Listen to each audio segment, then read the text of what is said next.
I have to behave. Okay. Yeah, so it's like this. We want to do some Kavanos for Rosh Hashanah. Now there's a lot of them. Let me try to have a structure, and we'll choose where to go with it. Like choose your adventure. Basically, just for the basic structure. And Shar Kavanos, I actually have somewhere written down the structure of it, if I could find it. I'll look for it meanwhile. But we have basically, just to understand the story, we have something like this. Yeah, it's here. We have really, it's divided into three. I'll divide it into 4 parts.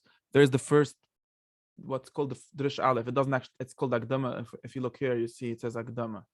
It's not even, doesn't even have a number. I call it 0 because, like in computer science, instead of starting from 1, we start from 0. This is the number 0 and this is the number 1. Anyways, that's a Kabbalah because, anyways, which is some, like, as Reb Chaim Vital usually does, at least Reb Shmuel Vital, who organized this book, he gives you, before he gets into the actual meat of the stuff, he gives you a bunch of different minhagim or random quotes that are sort of relevant but somewhat less relevant, and then he gets into the actual learning. So that's the first part. I'll click quotes from where? Does that make sense?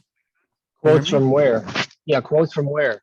Mostly from Darizal himself. So because of the way it was written down, that is, well, two things that we'll see right here. There's hanhagas, some hanhagim, or things that Darizal used to do or taught to do, which are not like ideas, not kavanas, not thoughts or explanations. They're just minhagim. Sometimes they come with some little explanation, but they're not mainly about explanation. So that's number 1.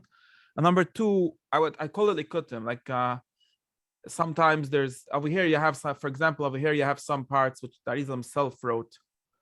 Generally, Ketvari are class notes, which Reb Chaim Vital wrote down, and then I'm hearing an echo again. Did you do something?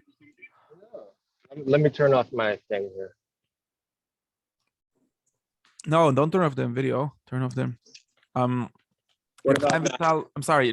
These were basically lecture notes where he wrote down the classes and then made it into a book. And then there's some very few parts. Actually, in Kavanos Amialden, there's 1 or 2 parts which Darizal himself wrote down. And we have them here, some of them. So the parts that have to do with Rosh Hashanah. And things like that. So that's number 1. It's sort of miscellaneous. You know what it is? It's like the extended cut, like the things that were cut out of the film he puts here. Okay. Then there's really 3 subjects which we have to talk about in Rosh Hashanah. Maybe also Pi Halacha it's like this, but in his organization it's definitely like this. If you look in Pri Etz Chaim, you'll see explicitly this tripart difference, tripart how do you say, separation parts. There's the concept of Rosh Hashanah itself, which, in other words, we'll see how he conceptualized it, but it being the first day of the year, or what does it mean? There's in some sense, the year starts in Nisan, right? In some sense, it starts in Tishri. What is the story of Rosh Hashanah, right? And generally, in every holiday, we have these 3 parts, really, right? We could come Pesach, we can say, well, there's a story of Pesach. There's the concept of Yetzias Mitzrayim, and then if you're a Rizal, you're going to say, what is Mitzrayim? What is Yetzias Mitzrayim? And so on. The same thing for Rosh Hashanah. We have to understand all of the concepts, right? So what does it mean to be the beginning of the year? How many ways are there to be the beginning of the year? What does it mean to have, there's a din, right? There's a whole story with the din. There's Amtokas din. What else is Rosh Hashanah about, basically, right? It's a third important thing, like to him, which based on the Midrash and stuff. The story of Rosh Hashanah is really the story of creation, right? Because if all Yom Tovim have sort of a historical background, like Pesach is about Yetzias Mitzrayim, Purim is about the story of Purim, and so on. And Rosh Hashanah isn't really connected explicitly in the Torah, at least, to any historical story. To the Arizal, again, based on Chazal, it's connected to the story of Brias HaOlam, because we say Zah Yom Tchilas Ma'asecha, which means that according to one Shita, at least, Adam Rishon was created on Rosh Hashanah. So if you want to know what the historical story is sort of sort of transcend history in some sense, right? Because it's kind of the start of history, or at least this, maybe even before human history in some sense, or maybe the first act of human history, which is creation of Adam Rishon. So that's the history of Rosh Hashanah. So, anyways, all of these things need to be explained, and for the Arizal, they need to be explained in his system. What they mean for a person who assumes the Arizal's assumptions.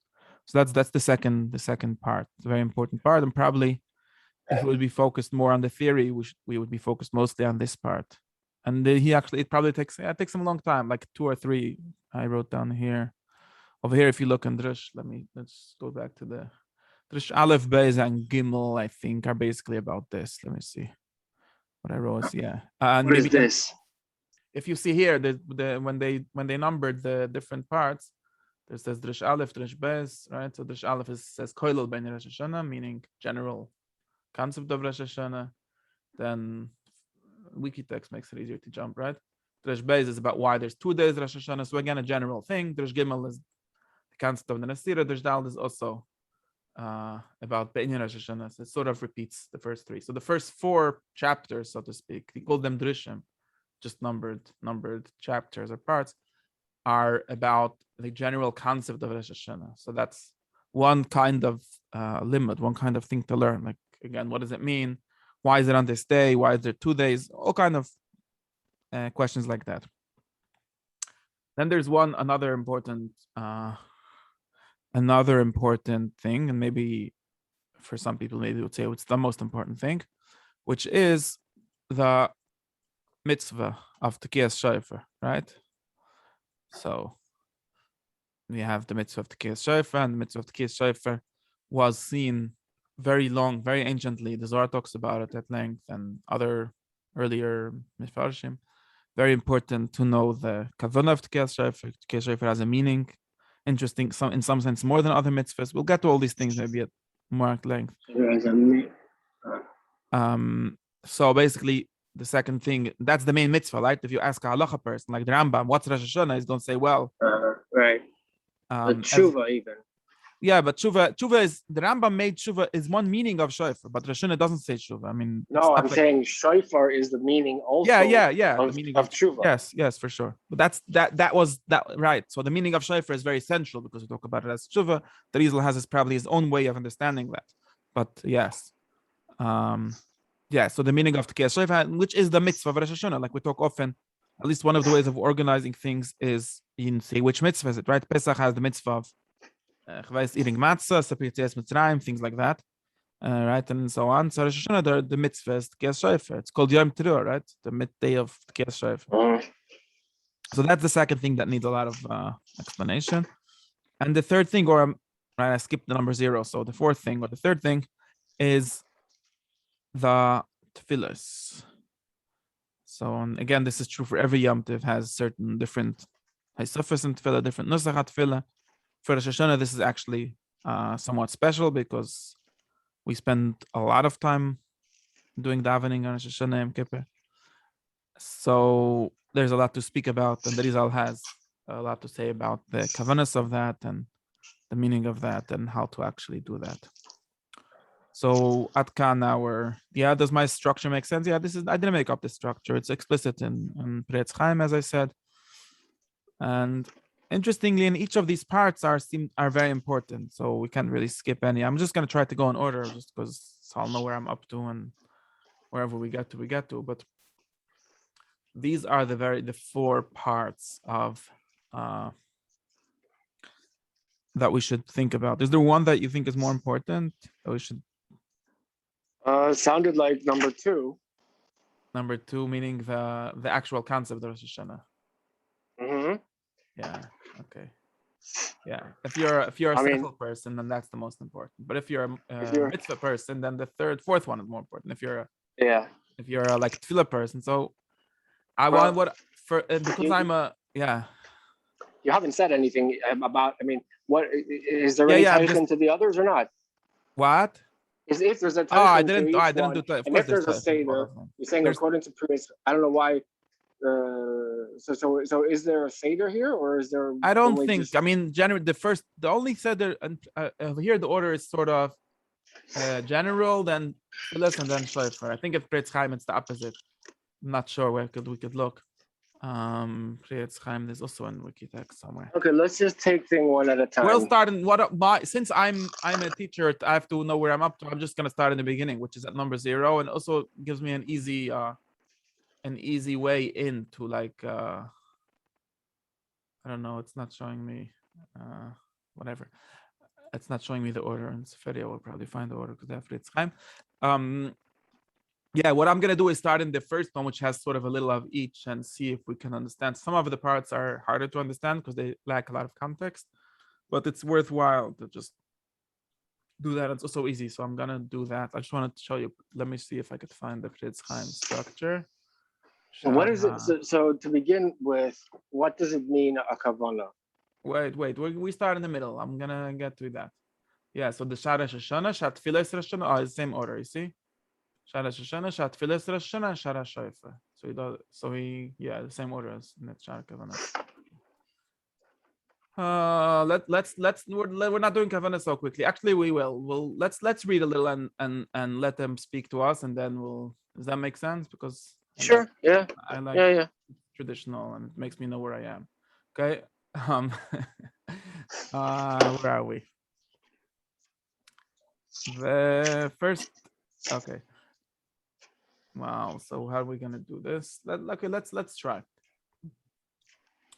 The first thing, if you see where I'm here, the first thing Reb Chaim Vital has to tell us is that there is to say slichas entire Chodesh Elul. Inyan slichas Shabbat Esfat.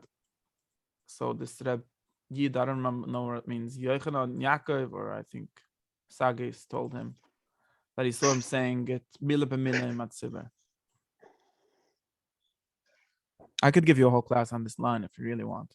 What?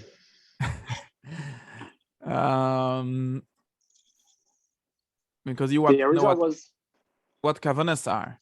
But the Arizal also was a good Jew. And he would go to shul. He wasn't officially a Sephardi, or he was a Sephardi when he wanted to. But I mean, he was. I don't remember his genealogy. I don't remember. There's some debate about it, but he wasn't Sephardi. And from a genetic perspective, he was not Sephardi. He was literally called Ashkenazi. I mean, you can't get much better than that. That was his last name, or something like that. But I think he had. I don't remember the biographical details. You'll have to find somewhere else. I don't remember them, but he would do Sephardi. He would generally daven in the Sephardi shul, besides for when it suited him. I'm not sure exactly why. Or he basically was one of the interesting things with Harizal, and in this sense, is that he's living in a very urban environment, at least when he's in Tzfas. In the sense of it's also very urban and very, what I'm going to say, probably more cosmopolitan, right? So we have this imagination of like, if you live in New York City or in LA, wherever, I don't know about LA actually, then you're sort of, or in Yerushalayim, and in most major Jewish places nowadays, you don't live in a community, right? If you have a community, it's a virtual community in the sense of I'm a Belzer, I'm a Satmara, or something like that. But if anyone walks into the town, there's like 500 different shuls, and you could basically pick whatever you want, right?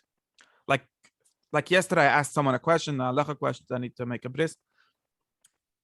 And I asked the moil. He said, "I don't know. Ask a rabbi." And I'm like, "Okay, what is you know the answer? Tell me what the rabbi would say." It's like depends which rabbi you'll ask. So basically, you can get whatever answer you want because you just choose, and the decision which rabbi to ask is your own decision, right? So my point is, it's people seem to assume sometimes that this is a very very recent thing. So you turn out, like people talk about this, you turn out somewhat atomized individuals, right? Where even if you do belong to something, it's sort of voluntary and not a given to you, right? And in other words, if you like Sephardi songs, you can go to a Sephardi shul. Lakewood, there's not really any Sephardi, there's very few Sephardi shuls, but for some reason, but you can go to a Chassidish shul, a Litvish shul, or whatever you want. And people think that you're missing something by doing that, which might be true. In other words, you lose a certain authenticity, or you lose a certain. There's always the paradox of choice. Choice is hard for people. People don't like choosing. People have a minute over thing. I don't understand. people have a minhag avosenu. Yeah, but that's fake. You see, because What? because minhag avosenu literally means originally means literally in the Mishnah. It basically means minhag is literally what you do. It's very weird. It's very conceptually confusing also to people, and very actually confusing when minhag becomes another halacha. You understand? So, for example, I bump into this very often, and my point was going to be that this is not actually so new. It's actually happening for hundreds of years, at least, and maybe more. But when you say I have a minhag, that's already virtual in the sense of you do not have a grounded minhag, because once you have to say I have a minhag, you don't have a minhag. Minhag is a thing that you don't have to say. So in the Mishnah's times, right? The Mishnah talks about some towns having a minhag to whatever, do melacha on Erev Pesach, and some towns have minhag not to do melacha on Erev Pesach, right? So that's the primary example. And you can be a traveler, you can be a guest, like if you were in one place and you end up in another place for Pesach. So, and the halacha is that you have to do what that town is doing, because that's the language of the Mishnah, because people will get mad at you for not following their minhag, right? Now, if one of those people, now we get in later generations, we get into these weird kind of questions. What if the whole town picks itself up and moves somewhere else, right? There's some sort of Holocaust or some sort of expulsion, and they end up somewhere else. Like, where does the minhag come along with them? So once you're doing that, you're having a virtual minhag, not a real minhag. Understand? Because it's not something that you do because that's what the people in this town do. Like, for example, if you live in a town and there's only one shul, and in that shul they daven a certain nusach, the question of changing it is really a question of, it's a political question, right? Automatically, because you're gonna have to make your own shul, or you're gonna have to convince that shul to change their nusach. Once there's already every shul within 4-block radius, then you're not having a political question. It's only a question of, do you, as a personal person with individual like choice, and like at this big smorgasbord of different kinds of Judaisms, which one do you like? And maybe we could say, maybe you have an obligation to follow the one that your father did. I don't know that you have such an obligation, logically, at least originally. At least it's very different. It's a very different sense of minhag than the real sense of it. So you're making a point about contemporary Judaism. Yes. And I don't really see it's not so important. But what is what's it called? You're also kind of conflating or confusing location with polity, right? A second. No, originally meaning in the way it's structured in the halacha originally, there's only location. There's nothing else. I mean, of course, the location has a certain what you call polity, but it's not. You can move from one location to another. You cannot choose which court to subject yourself to, right?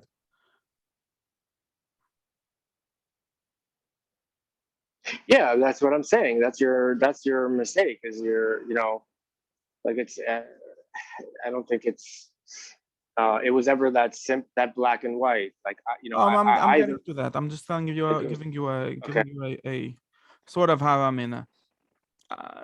Let's not get stuck on this. At least the concept of minhag hamakom is definitely constructed this way. In minhag hamakom, okay. Yeah, it's literally called that, minhag hamakom. There is no such a thing in halacha as minhag avosenu. You have to understand that. There's not really such a thing. That might be a nice idea. It might exist once minhag hamakom stopped existing. But in halachically, when we talk about minhag, it's always minhag hamakom. And of course, I what I wanted to get is really where you want to get to, which is definitely more complicated than that. But at least halachically, there's basically only minhag hamakom. And of course, that gets more complicated because that mokem wakes up, like I'm saying. But in general, that's how it's at least constructed, the halacha, and therefore it's actually pretty explicit in the poskim that talk about this. That theoretically, if we go to an island like a no man's land, halachically speaking, right, and we either we don't have a community or we create our own community. We have no obligation to any minhag. We can do whatever we want. This is it's like for real. Like for example, I'll give you a real example, which is to show you that serious. The halacha of Yom Tov Shani, right? The fact that we do 2 days Yom Tov in Chutzlaretz is only a minhag. Literally, there it says minhag avesayne, right? That's the language, but actually, if you look at the halacha, you'll see that it's really minhag hamakeh, because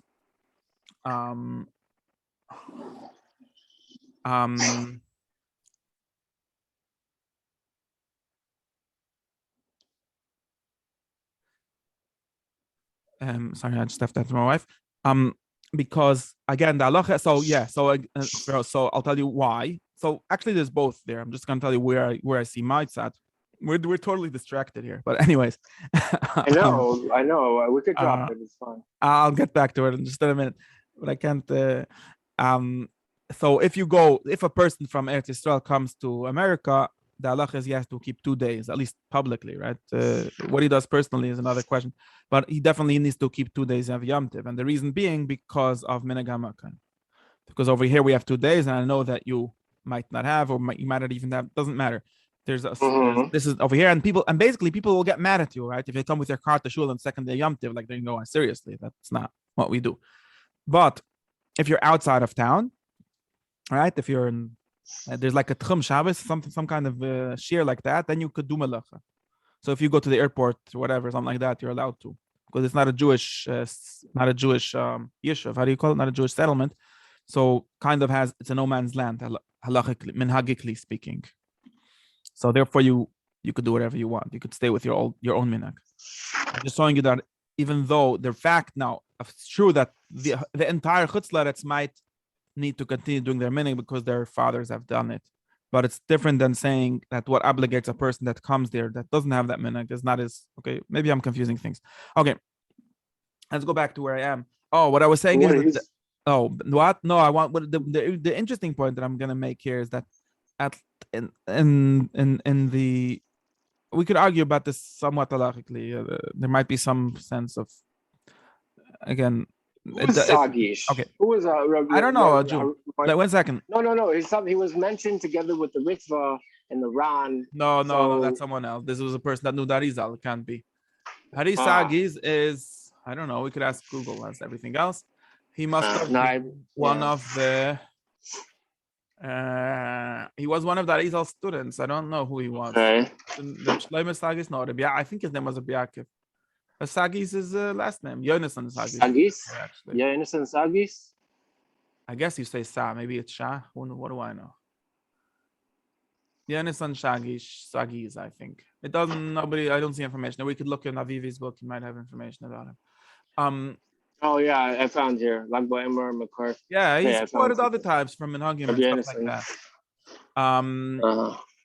What did I want to say? Oh, what I wanted to say is that this kind of pick and choose might have some problems, but at least in matters of like ritual and liturgy and stuff like that, the Arizal 100% felt himself was okay with picking and choosing.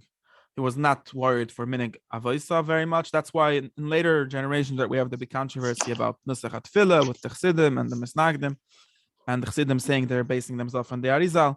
But definitely it seems to be very clear that the Arizal himself didn't really, he understood that each shul is going to continue doing their minhag, but he didn't think that he personally was obligated to do any specific minhag. He would pick and choose what made sense to him.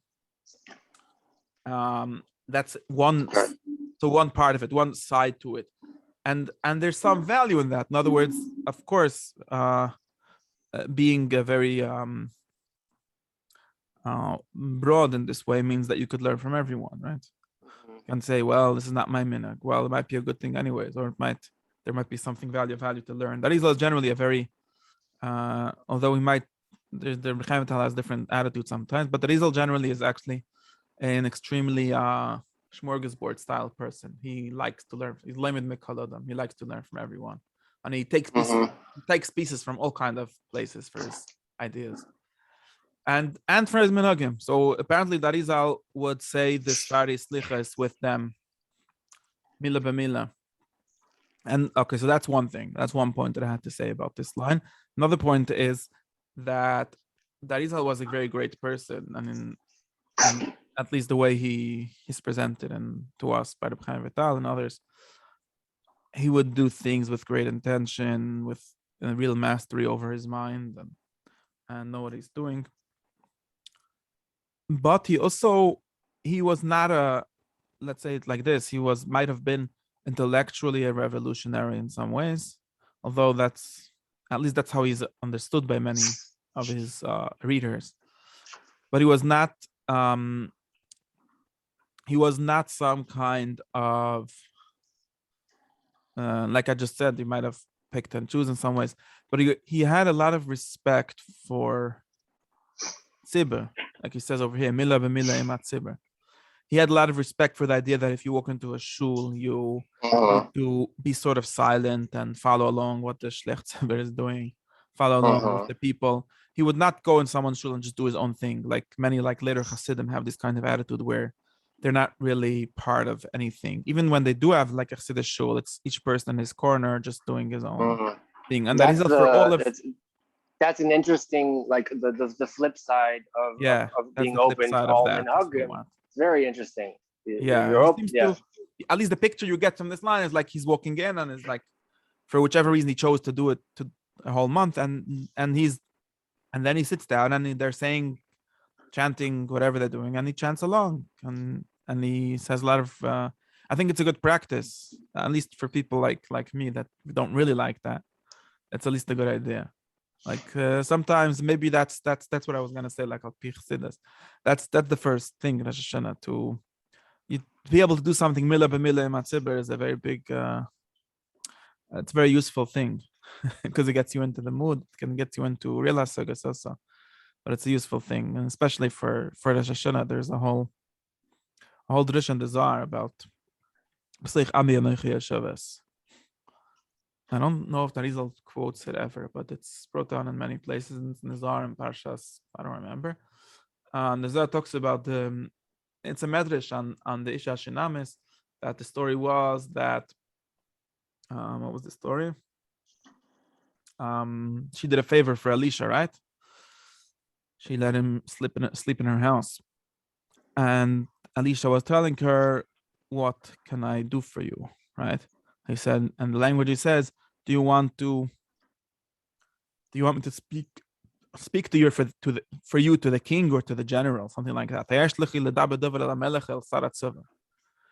And it's sort of a weird thing, because he's like, I have all these connections, I'm a Navi, and I talk with the king, I talk with the generals, and if you need me to take care of something for you, I'll take care of it. And her response is sort of, what? I'm just a simple woman. I have nothing to do with the king and the I'm not like, what are you gonna do? Some diplomacy for me that they don't invade some country? I'm not, nothing to do with that. It says like, I sit within my people. So in other words, what she's basically saying, Al Pipshat, is that she's just a simple woman. She has nothing, but she says, I don't have a child, so please daven that I have a child. And then she has the child, and then there's the whole story of the child dying and so on. Okay, and very nice story, Al Pipshat also. But the Zohar says that the nimshal, or the one of the inner meaning of this story, is that he's saying that this is, I'll say the Zohar says that it was Rosh Hashanah. That's why he's asking her these questions. And what he's saying is that he's a tzaddik, and if you're a real tzaddik, now Rosh Hashanah, you sort of deal with the universe. You take care of. He's going to speak Elam Melech, means to God. Is like it says, so there's some concept of tzva or tzva that has to do with Rosh Hashanah. And he's saying, how should I involve you, or what should I do for you in this day of Rosh Hashanah? And then the Zohar says that what she answers is, please don't. So don't single me out on Rosh Hashanah, because it's not a good thing that there's different stories of the conception of the din and Bezen Shalmal and Rosh Hashanah, that if you get singled out, then you're in trouble. Because like the Sutton said, Hasamti lip, God said to the Sutton in Pashtan Sefer Eiv, Hasamta lipchal avde Eiv. Did you notice this Eiv guy? And once he was noticed, then he wasn't for real trouble. Because if you look at someone very closely, like in in the way of din, right? Now, if Mhm. there's good ways, then there's always something to find. You're always going to be in Mhm. trouble. So the Zohar says the best solution for this problem is to say, no, I'm just a Jew. I'm just part of all the other Jews. I come to Shul Rosh Hashanah, I blow shofar and whatever, and don't attract attention to yourself. At least in times of din, in times of Rosh Hashanah, it's not a good place to attract attention for yourself. The Sgula is, the way of living is to be imatzibah. So imatzibah, then you have the Schasarabim, you have the Knesset Yisrael, which is always good. You don't get into trouble. Yeah, so it seems to be important for Rosh Hashanah. We have to think about this image very much, and I don't have right now anything major to say about it. It's a very important question, right? Because What image? a little clearer. It would seem like the most, and since I'm on this topic, that the most individualistic avodah out of all the Yom Tovim, for example, the most hyper focused on the individual is Rosh Hashanah, and it's literally in the Mishnah, right? Pesach is a national story. It's Yitzias Mitzrayim and Matan Torah, Shavuos, and so on. The one where the story, and again, goes back to our question: what's the story of Rosh Hashanah, right? Which one is the story of Rosh Hashanah? At least one of the stories of Rosh Hashanah, if you ask in kindergarten kid, will tell you the story is that God has these scales, and he weighs your mitzvahs, and he makes checks if you're a tzaddik, and he gives you prizes if you're a tzaddik, and punishments if you're a rasha, and so on, right? That's all about the individual person. And it says in the Mishnah, Kol of each one, right? Each one gets judged. So it would seem to be the day or the time or the moment for a person as he is distinct from family, from belonging, from nation, from all kind of Let's get different back to the text. organizations. And it seems that the Zohar is actually against this, or at least sees this itself maybe in some way as part of the problem. So he says you should not think of yourself as a person. You should think of yourself as part of the group or part of the what we say Klal Yisrael, B'seich Ami, and it might be itself a good thing. So that's so that is that's another thing to think about this part.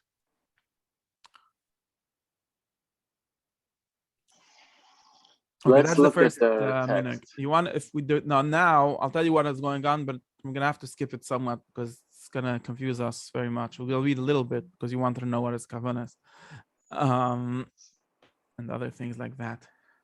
So the point of the whole sefer. What's the whole purpose of the idea of Shar? Yeah. It's what it says here. I'll show you. Where is it? Oh. So the next thing is that there's this so this shtickle, this whole piece is that he's himself. It doesn't say here, but I know that it says in other places. I don't know. It's clear. I don't know why they're missing a note that says that, or maybe they put it under or wherever. This is the Arizal himself writing, so some sort of notes that he wrote to himself, and it's basically says like this: there's two versions of the same thing. Once they both sort of don't end, so he didn't seem to finish them. Or we don't have the end of it, whatever the story is. And it says like this. I'll read you from the second one because that's where it sort of gives me a place to get into the point of everything that we need to know. And it says like this. It says in the Rosh Hashanah Yom Kippur. So this is that is all writing. I've taken to heart to research and to search. Literally to search, right? Like meraglim, it's right to be curious and to search. So the result is why the different nuschos that Chazal put. He's gonna get to it, but yes, this particular question are very nitty-gritty. He wants to know why exactly the language is like this and how it works, and he doesn't really say what the teretz is over here. So but he says what he's actually interested in this language at least, and that Israel actually has this thing a lot more than Reb Chaim Vital, which writes most of it, where he gives you some sort of insight into his actual mind working when he's thinking of things. So he doesn't just give you the conclusion of his thought, he actually gives you the way he's thinking. Like, and he's like saying, well, I had this question, I've been wondering about this, and I've been yeah. Sometimes he says Zechira, sometimes he says Yeah, Sefer. you're skipping. I want to read this line. I'm gonna Right. skip what you're saying. He wants to know the be'inyan tefillas Hashana, and he says the reason for it. I think that's a very important line because it's one of the only explicit parts in Shara Kavanos that says something like this. And it says why he wants to know this question. So he's not interested academically, and it might just be a way for him to try talking about the Zechira, why it says like this, why it says like that. Different Tosafos and Tefillah that there is, but he seems to. So that's the material. That's like how he's going to do it. So how is he going to find out? He's going to look into all these little differences and try to understand what they mean and so on. But he says why he did that is Lavid es bari avodah shebelev zit tefillah b'yomim naraim ele asher hamelech ha'elyon yoshev al kisei din. Okay, so I guess the first part of this sentence is the interesting one, where he says there's something called avodah shebelev zit tefillah, right? And he wants to know how to do it correctly. Right now, what is where did you skip to? This I focus my language. What? This the second one. The second one is just a repeat of the same. Oh. Okay. He is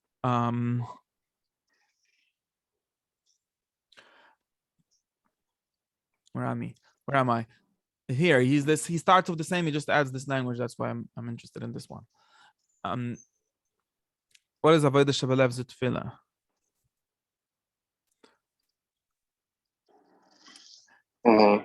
This is really it's again, it's from the Gemara that talks about lavde b'chol levavchem ez avodah shebelev havem zit tefillah.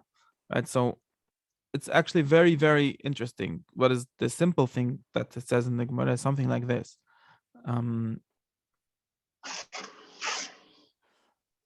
Literally, if you read what it says, you're supposed to worship God with your entire heart, right? So it simply means something like, do not do it with half your heart, right? Basically. So and what does it mean to do things with half a heart? It basically means to be a hypocrite, right?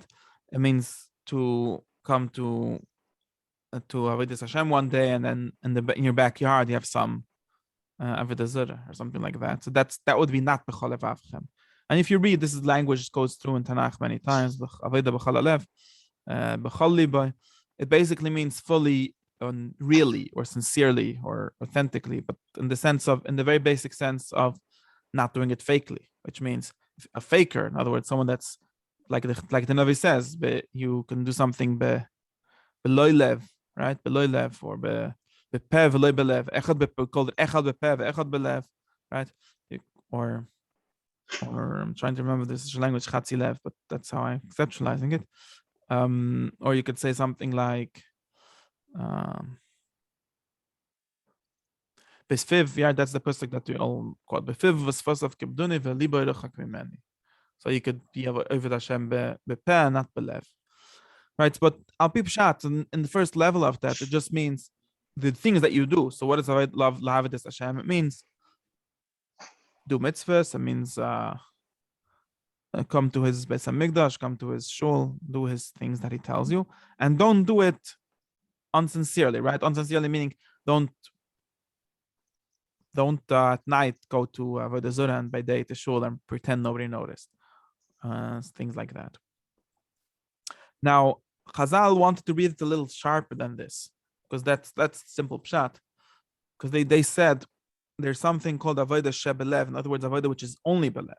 So until now we have avodah shebe avarim, shebe yadayim, shebe whatever it is, and it needs to be belev, right? Like it's really al pi pshat in most mitzvahs, at least the way most people understand them. You need to do the mitzvah, and then you want to do it fully in the sense of being entirely there, in the sense of meaning it seriously, in the sense of not being a faker, things like that. But this Chazal, where they say that tefillah is avodah shebelev, so why is tefillah avodah shebelev? And all avodah should be belev. All avodas are also belev, or need to be with your heart. Otherwise, you're really faking it. I mean, you're not. It's not even avodah b'chlal. So what they really mean to say is eze avodah shehi belev bilvad. Okay. And this is really a sort of revolution in the meaning of avodah shebelev. So it doesn't mean do something and mean it. It means that there is some kind of avodas Hashem which entirely transpires within a person's heart. The lev doesn't necessarily mean in your heart. That's just the language, but they literally means within your mind, or however you want to call this. Within. Okay. Now, therefore, there is avodah, which is not something to be done. And this is very important because generally, even tefillah doesn't get conceptualized like this, right? Even tefillah gets conceptualized as something that you do, at least with your mouth. And then you say, okay, it's good to do it with your mouth. Once you're doing it, you should mean it, right? Mean what you say. Generally, we talk about kavanah in the sense of mean what you say, right? There's kavanos that most people, if you ask any normal person, right? If there's not shara kavanos, if there's just kavanah but tefillah, right? Maybe, you say you should have kavanah but tefillah. It means if you say, Hashem, you should mean what you say. We could have a lot of different meanings or levels of this meaning what you say, right? Don't be thinking about the latest memes or whatever news. Don't be entirely out of it. Don't be insincere, right? Don't say when you're planning to do the opposite and so on. But all of these things are mean what you say, right? All of this is not avodah shebelev. It's avodah shebepeh, which is belev, which is also belev, or at least is not having a lev soif. It's not echad bepeh echad belev. It's what we call piv v'libay shovin, right? It's equally in the heart and in the. You're not lying. We're not being hypocritical. But avodah shebelev really means something different. It really means that can be an entire avodah, which totally happens belev, and the fact that there's some. It's not even clear. Of course, Api Halacha might be clear like that. But it's not entirely clear that tefillah needs to have words at all, at least for the actual concept of it. If you ask Kasha Halacha, it might have its own ways of thinking, but it doesn't need words at all. It can happen entirely belev, and there's definitely things that you're yotze belev. It could be different suggestions. There's brachas that talk about it, and belev means whatever it means not something that you do. It's something in your inside, either that you think or that you Wait a minute. Mean. But first, like so, but the role of speech in Jewish practice is fundamental, and even thinking is already reliant heavily on speech. So no. So Where do you get that idea from? what else? What else is there? I mean, the Buddhists have an idea. Yeah, right. There's other words. Buddhists have an idea. Not words. Yes, it is. I mean, there's nothing else. There's like a prajna, of like a heart mind. They call it some kind of it's an impossible place of, the supra conscious. Why are we even getting to stuff? I'm not sure what's no. There's no such thing as thinking without language, because I'm trying to tell I'm not worried if there's language or not. I don't know why we would be worried if you're thinking with language or not. What I'm worried is about something that is in words, or in words in the sense of speech, not in the sense of thinking with language. I don't know if everyone speaks with language or not. That's different machlokes.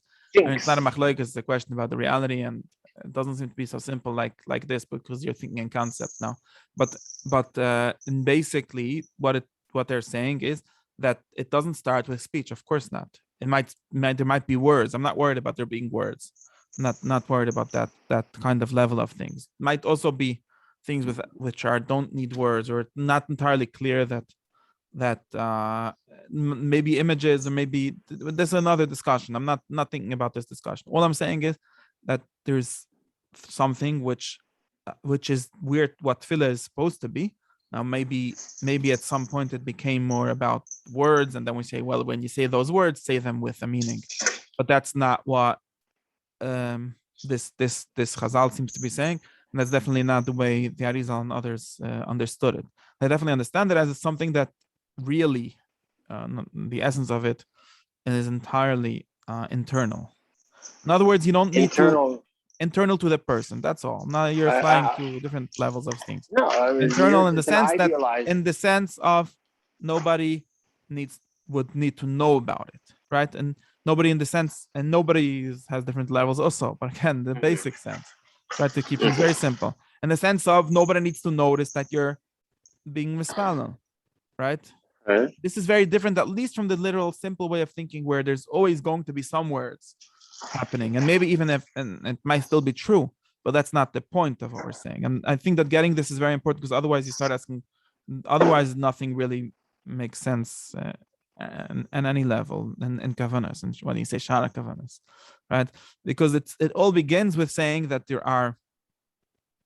there is something which, now this is just another word for Kavana, right?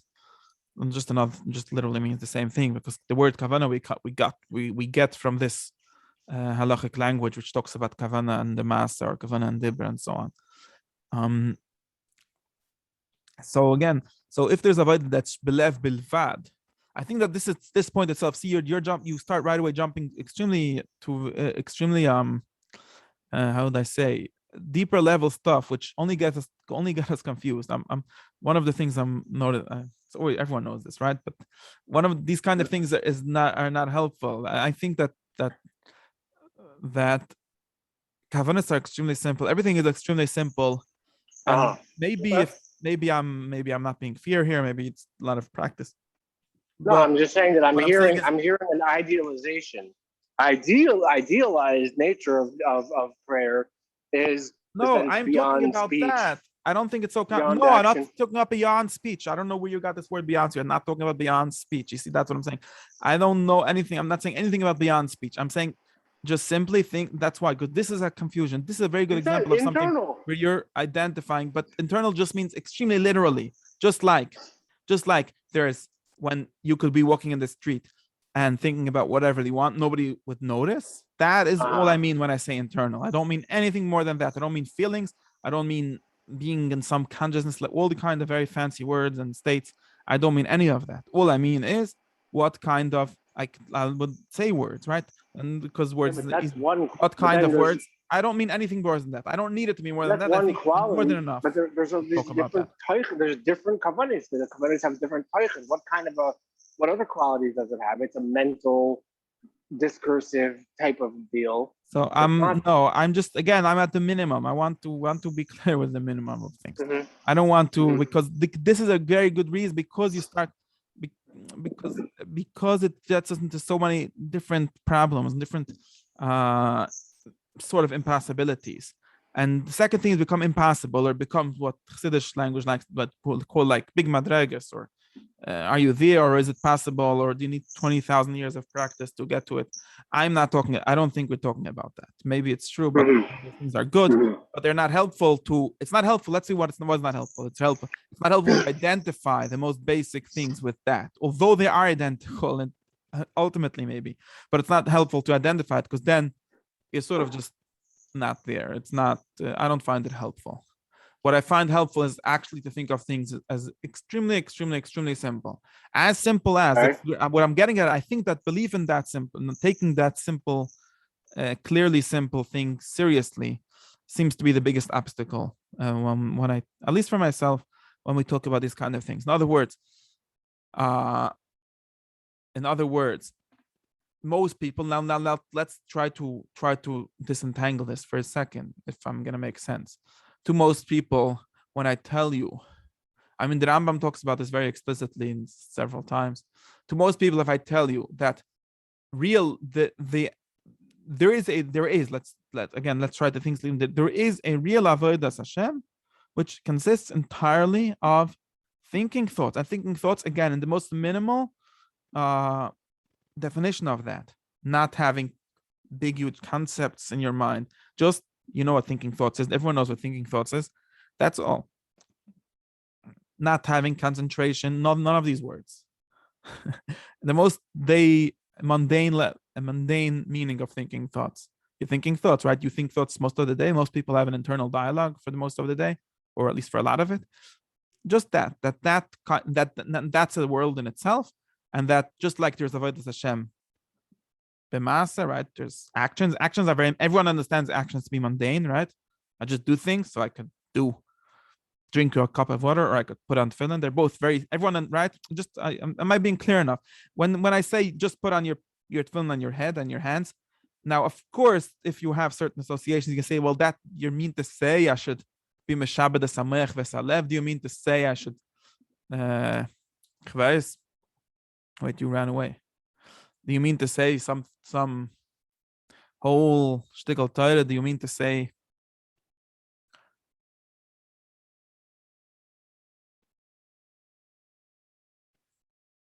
Again, I did it. So it's just like if I say you should put on film, no, it's true that it might be a very good explanation. It might be a good meaning to that, which will mean an entire world of some really deep things and all kinds of shutim and film that you could find in the entire world.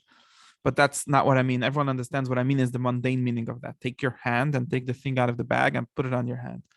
And in the same exact way, when I say think Kavanos, what I mean is the most mundane meaning of that. I mean nothing more and nothing less. And just mean take the thought and think it. And if it's an image, we could talk about and differentiate a lot of different ways, just like you can differentiate actions in thousands of levels of preciseness and so on. But that's very interesting. But again, I'm very tempted to say all these fancy things, because just like I would be very tempted to say, what do you mean putting out film is just putting out film? It means an entire meaning. And that's very tempting. But when you do it too many times, you lose the very basic meaning of thing. And this has happened with what's called avodas Shabbat. I think it's happened on so many levels, and so harshly and so deeply that we're so messed up. And I'm here to return the very basic meaning of it. And the basic meaning of when you say internal worship and avodas Shabbat, all I mean is the exact mundane meaning of thinking, which is not outer. Nobody can see it. Literally, nobody can see it. It doesn't need to make you a certain how do you say it, pasture in your body. It doesn't need to create a certain feeling on your nose. Nobody would notice it. It's just in your mind. It's internal. That is exactly what we mean when I say that. Just like every other aspect of the world, just like in words, and just like in the world of action, there are actions which can be considered avodas Hashem in different ways. In the same exact way, in the realm of thoughts in the inner world, which is basically consists of thoughts, and at least that's the most basic way of speaking about it. There is avodas Hashem, and there's good thoughts and bad thoughts, and so on. And when we say tefillah, when we say avodas tefillah, what we mean is that these words should be said not with your mouth; they should be said with your mind. That's all. And saying it with your mind in the most simple sense, thinking it.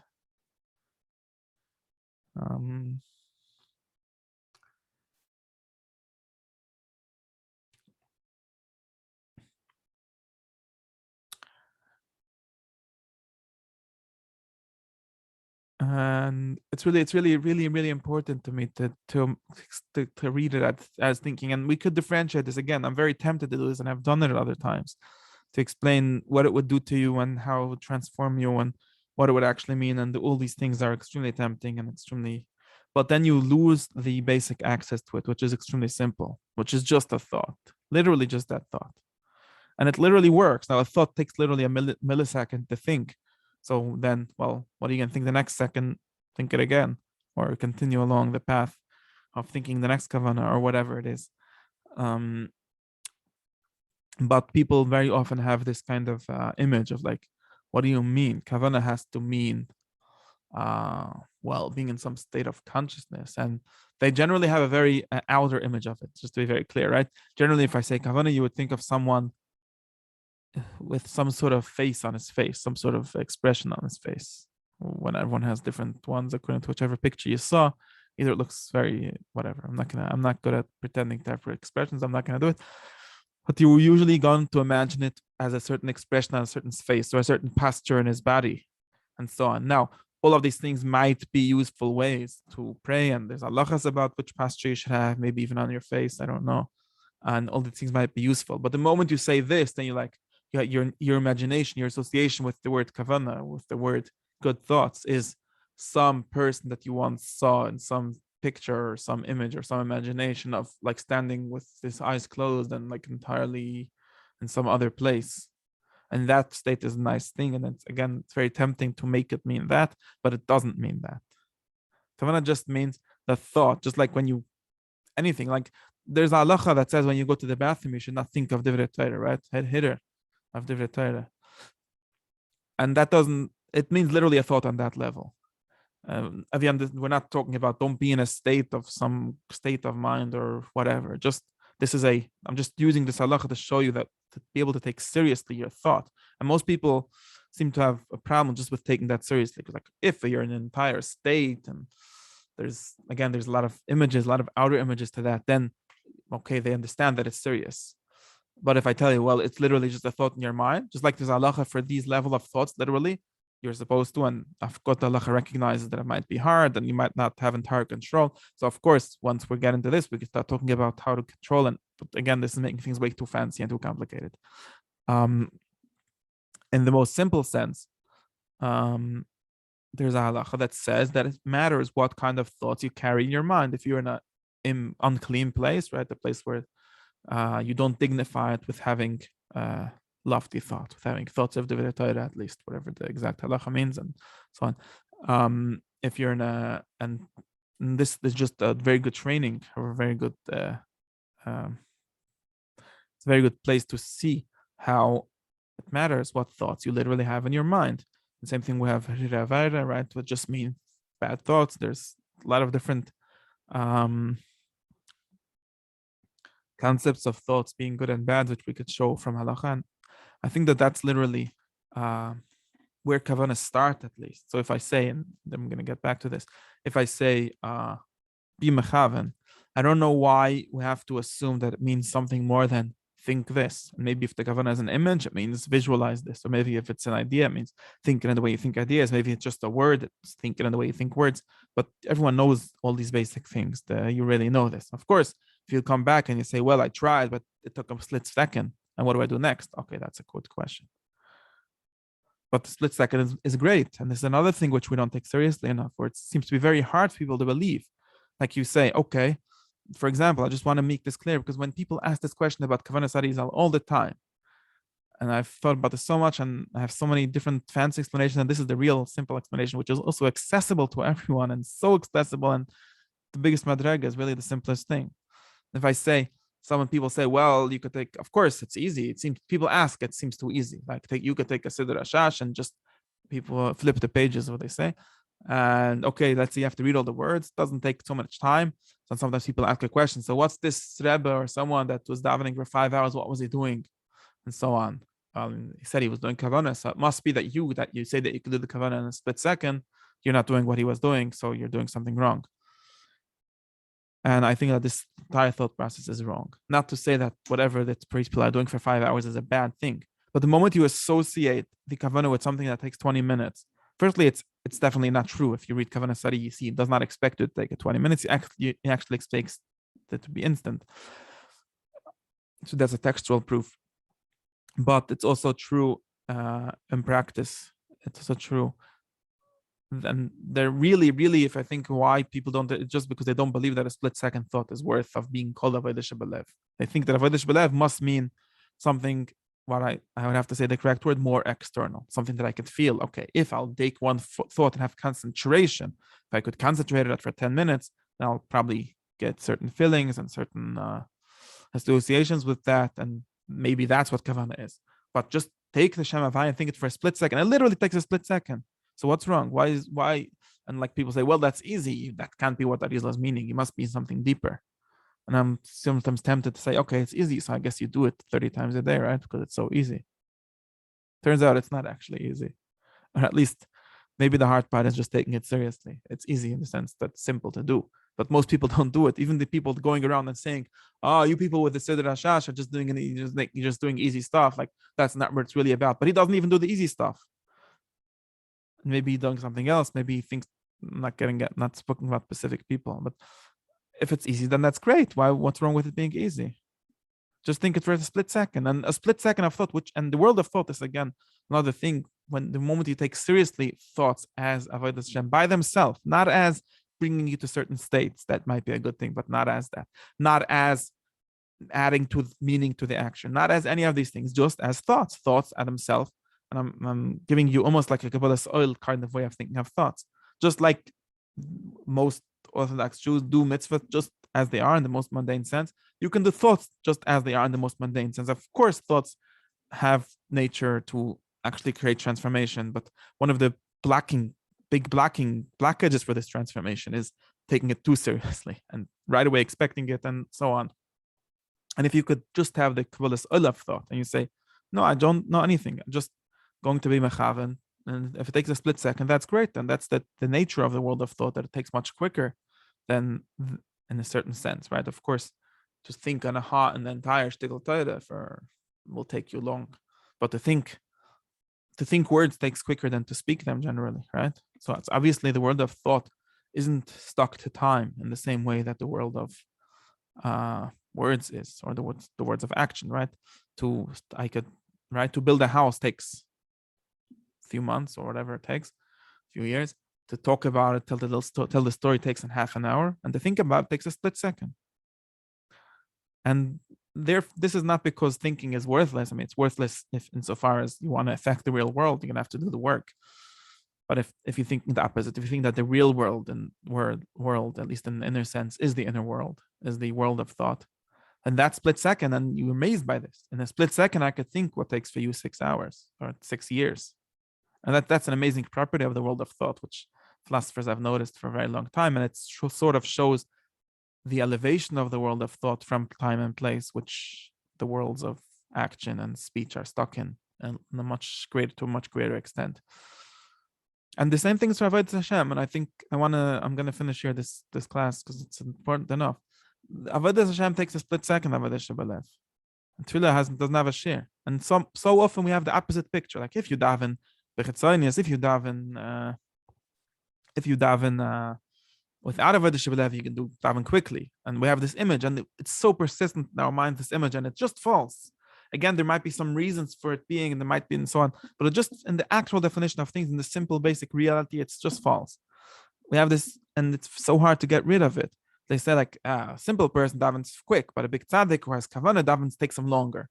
And there's no reason in the world that kavanah should take longer. It's actually just the opposite.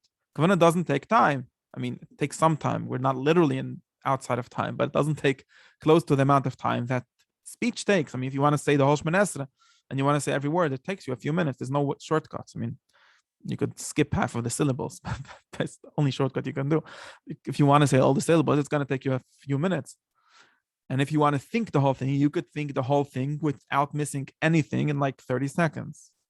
So, and if someone would prioritize this, now there were some people that actually did this. I mean, there's of course very known that Polish Chassidim used to say that it's better to daven quickly.